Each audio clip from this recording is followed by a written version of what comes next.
মালাস রান্নাঘরে আপনাদের সবাইকে স্বাগত জানাই। আবার চলে এলাম একটি রেসিপি নিয়ে। রেসিপিটি দেখুন, দেখে ভালো লাগলে লাইক, শেয়ার, সাবস্ক্রাইব অবশ্যই করবেন। কমেন্ট করতে ভুলবেন না কিন্তু। আমার আজকের রেসিপি গন্ধরাজ ইলিশ। তার জন্য বাগান থেকে একটু লেবু পাতা আর একটা লেবু তুলে নেব।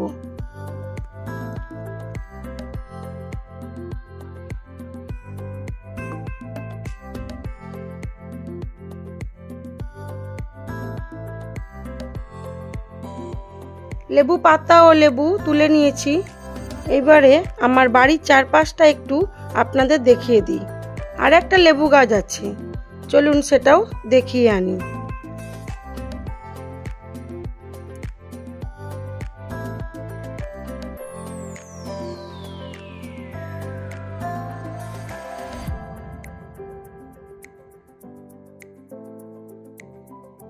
এটাতেও প্রচুর লেবু হয়েছে, তবে এটা গোঁড়া লেবু বলে। প্রচুর টক লেবুটা। এই লেবু দিয়ে ছানা কাটানো বা টক করা, যেটা মাছের টক বা চাটনি যে সব লেবু লাগে, সেটা এই লেবু।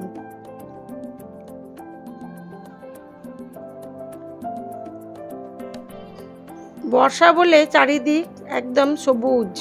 আমার খই ফুলের গাছটাও প্রচুর খই ফুল হয়েছে। আঙুর গাছে আঙুর হয়েছিল, তবে এখন দেখতে পাচ্ছি না।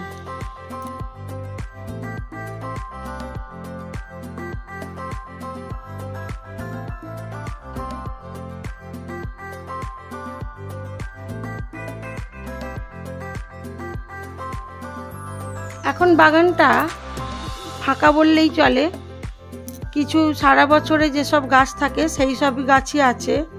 বর্ষার কোনো ফুল গাছ লাগানো হয়নি।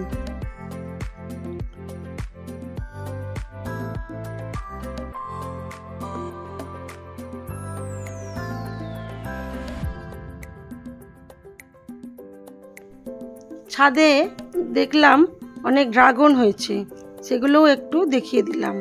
হঠাৎ আবার বৃষ্টি চলে এসেছে, তাই একটু বৃষ্টিও দেখালাম। আজ রান্না করতে বেশ অনেকটাই দেরি হয়ে যাবে। চলুন আর না, এবারে রান্নায় যাওয়া যাক।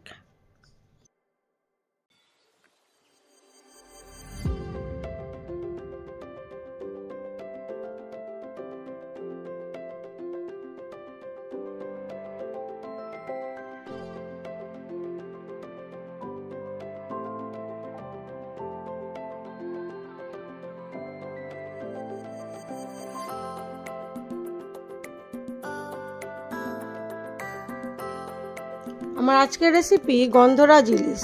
তার জন্য যা যা লাগবে একটু দেখিয়ে দিই। নিয়েছি লেবু পাতা, লেবু, সর্ষে পোস্ত বাটা, কাঁচা লঙ্কা চেরা, সর্ষের তেল, আর মাছটা ভালো করে ধুয়ে নিয়েছি।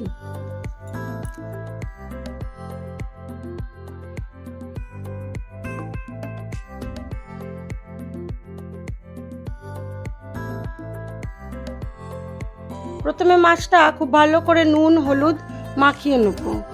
তারপরে একটু লেবুর রস ছড়িয়ে দেব।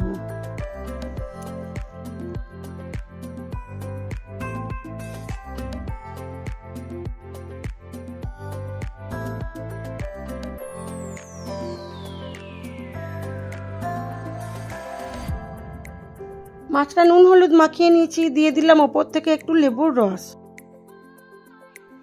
একটু লেবুর সবুজ অংশটা ঘষে নেব। এটা একদম লাস্টে সাজানোর জন্য দেবো। দিয়ে কিছুক্ষণ চাপা দিয়ে রাখলেই এর গন্ধটা বেরোবে। এবার গ্যাসে কড়া বসিয়ে দিয়েছি, দিয়ে দিলাম পরিমাণ মতো সর্ষের তেল।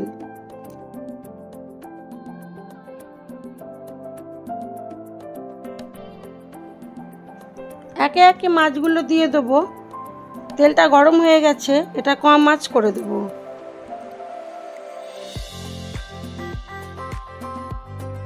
গ্যাসটা একেবারে লোতে করে দিয়ে সব মাছগুলো একে একে দিয়ে দেবো। দিয়ে দেবো পরিমাণ মতো নুন, আর দেবো অল্প জল। তারপরে দিয়ে দেবো সর্ষে পোস্ত কাঁচা লঙ্কা বাটাটা।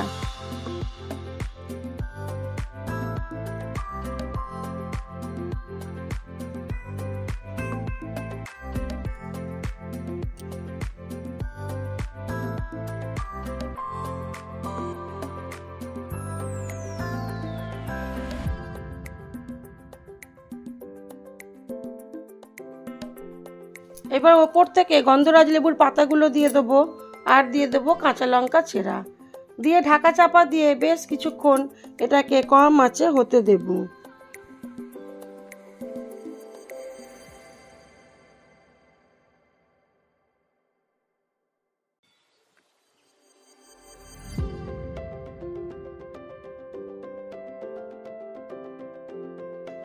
ঢাকা চাপাটা খুলে দিয়ে মাছগুলো একটু উল্টে দেবো, দিয়ে আরো কিছুক্ষণ ঢাকা চাপা দিয়ে এটা হতে দেবো।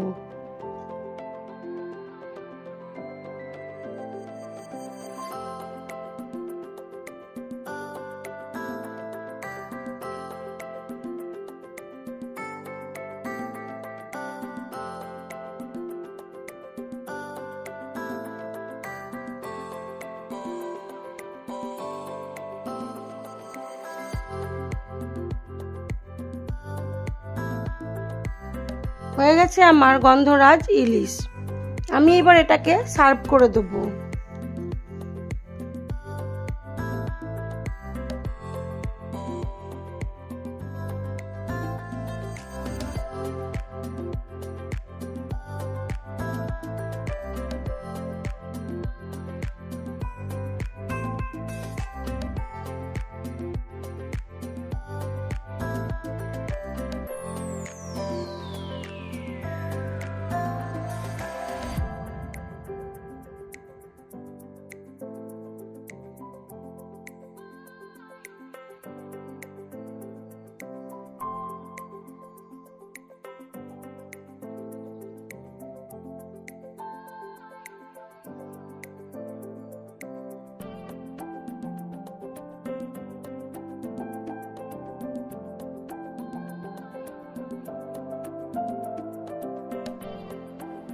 আমার এই ভিডিওগুলি যদি আপনাদের ভালো লেগে থাকে তাহলে লাইক, শেয়ার, কমেন্ট অবশ্যই করবেন। নতুন বন্ধু হয়ে থাকলে একটা সাবস্ক্রাইব করে দেবেন।